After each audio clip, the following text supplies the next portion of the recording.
Benvenuti al Meteo. L'anticiclone torna ad essere maggiormente presente sul nostro territorio e quindi la giornata di venerdì 5 luglio sarà senza precipitazioni. Vediamo la situazione nel dettaglio. Sul Veneto ampio soleggiamento ovunque, sarà asciutto e stabile dappertutto e il cielo si presenterà sereno e sgombro da nubi su tutti i settori come ci mostra la nostra grafica. Non sono attese piogge particolarmente degne di nota.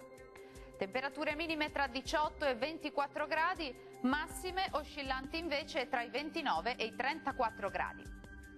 Bel tempo anche sul Friuli Venezia Giulia, il sole sarà protagonista e il cielo si presenterà del tutto sereno un po' ovunque. Non sono previste piogge anche sulla nostra regione.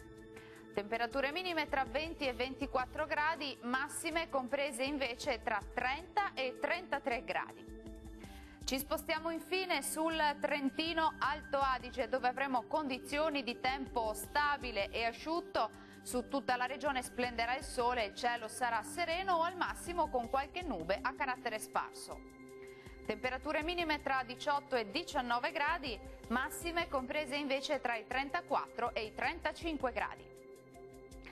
Dal meteo di Antenna 3 per ora è tutto. Arrivederci.